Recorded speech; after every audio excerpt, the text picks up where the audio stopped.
Okay, so like I said, I'm right now, for those of you watching that aren't here in person, I'm talking to my Tuesday, Thursday students for humanities, and I hadn't had a chance to make the video giving you an overview and explanation of what humanities is. So I'm just going to record uh, what I'm sharing with them, and the rest of you can watch it. And you guys, I'm sure, will be so enthralled with it that you'll want to go home and watch it over 2 or 3 or 4 times, probably. Share it with all your friends, right? Cadence is like, oh yeah, for sure. You know, I'm sorry. just giving you a hard time. So, talk a little bit about what humanities is, and then talk about what we're going to be doing. Do you guys have any ideas about what humanities is? You guys are like, I didn't sign up for this. First of all, what you need to know is that it's actually, and I haven't looked at my class roster to check on this, it's actually a full credit course. Meaning that if you're at traditional home high school, well, even here, it's going to run all semester. Uh, but kind of the way we set it up is we set it up as 2 halves.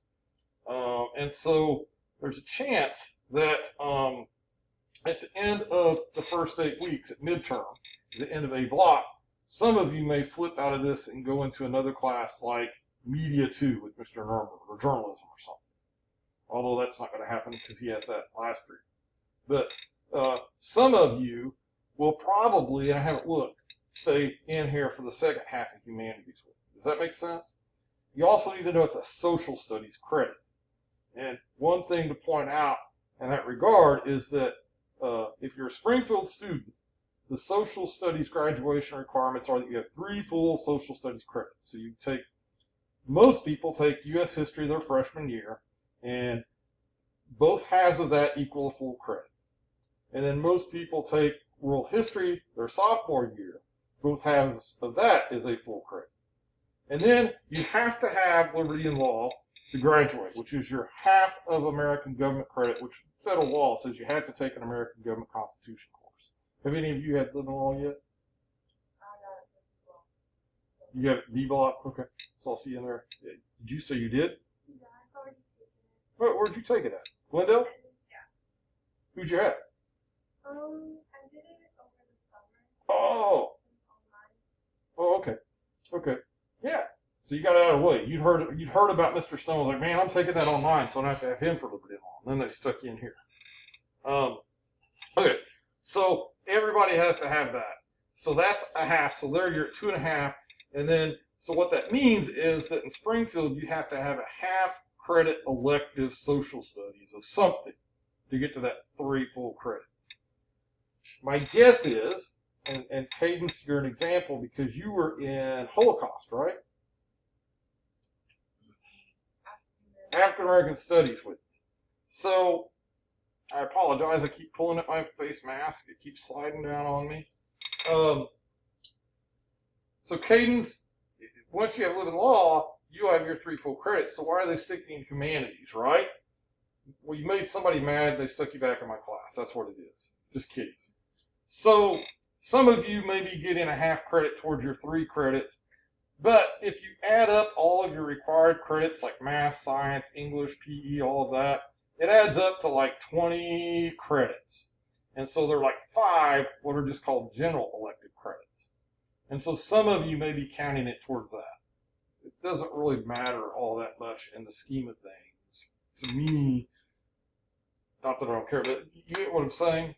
So it's a social studies credit.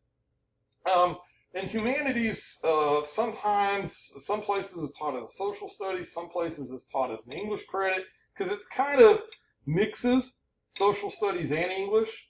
And actually, I think if need be, you could actually count it as an English credit. But humanities basically is a very broad term, and it kind of incorporates studying like history, but you study history and society through things like art and literature and music and religion. So it's very heavily a cultural class. Does that make some sense? So it's a lot about culture and society and how we do those things. And so because of that, humanities is very broad, and because of that, the class can be pretty flexible. And so we have a lot of leeway with what we do in here. So if you look at, if you look on Canvas here, you'll notice, and this is in the syllabus too, the themes that we cover in here are philosophy, and then religion, and then arts, which includes art, literature, music, and then justice and civic life. And that's another element of it. And basically it has to do with government and how societies are ordered.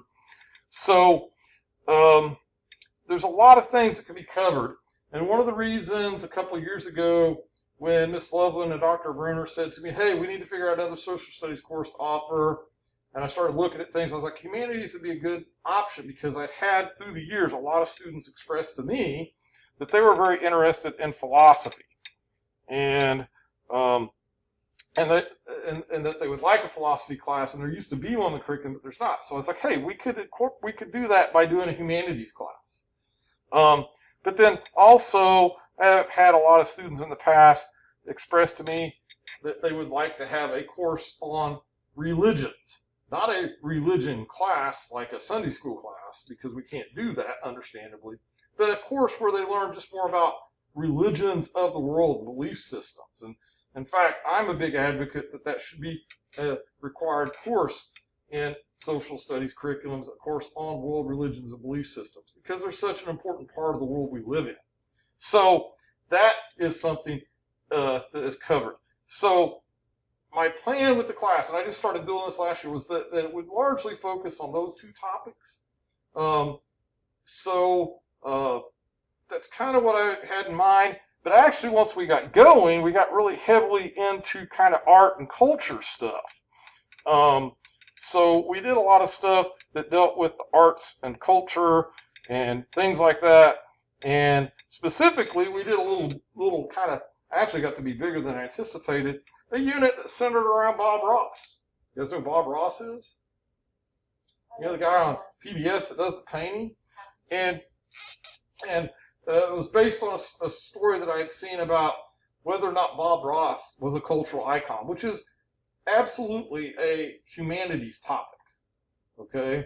And so we did a lot with that. So that said, I'm still building the class, and so we'll see where it goes, really.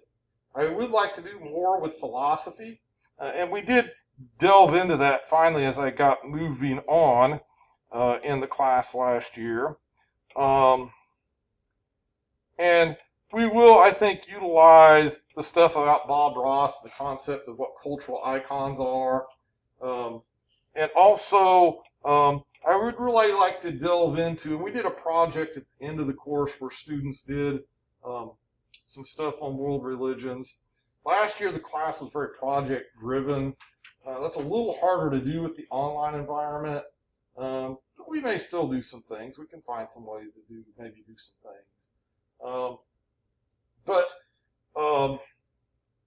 You know, if we get going and there's something you guys are really interested in, let me know. And we'll see what we can do with that and see if we can build something out of it. Does that make some sense? It's really a cool course. I was very frustrated last year in teaching it because there was so many cool things I felt like I could do with it, but I just didn't have the time to get it done. So I'm hoping this year's a little better. And that's generally what happens as I teach classes, is the more I teach them, the more I get things put together, the more I get them refined, and the smoother they go. But if you have ideas, let me know, and we'll do that. And again, I'm going to try to keep it simple and easy, though, so that you can take care of what you need to take care of in here. So does that help bring a little more clarity to what the humanities are? Yeah? You have questions about humanities or what might be involved in the course? No, I trust you. Okay, those of you didn't hear that, Cadence, who's in class right now, says she trusts Mr. Stone. I'm like, wow, that's pretty bold, because That's a lot to trust Mr. Stone. So yeah, that's kind of in a nutshell what we're doing and what I'm trying to do. And again, hopefully I have more time to dedicate to make this a little more engaging than what I felt like I did last year. We had fun, but I just didn't feel like it was.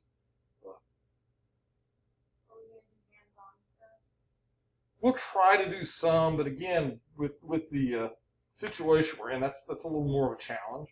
But again, there might be some ways to do that virtually online. Okay.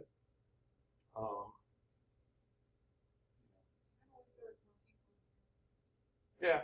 Well, there are. If you didn't hear, Cadence commented she wished there were more people in here. Sometimes having incredibly small classes can be a challenge. Because of the engagement. But Cadence just said it'll probably be fun. It does give you a lot more freedom as long as people manage things well. So that's kind of what is involved in humanities, and I'll provide more information as we go and hopefully give you a better sense of that. Does that sound good?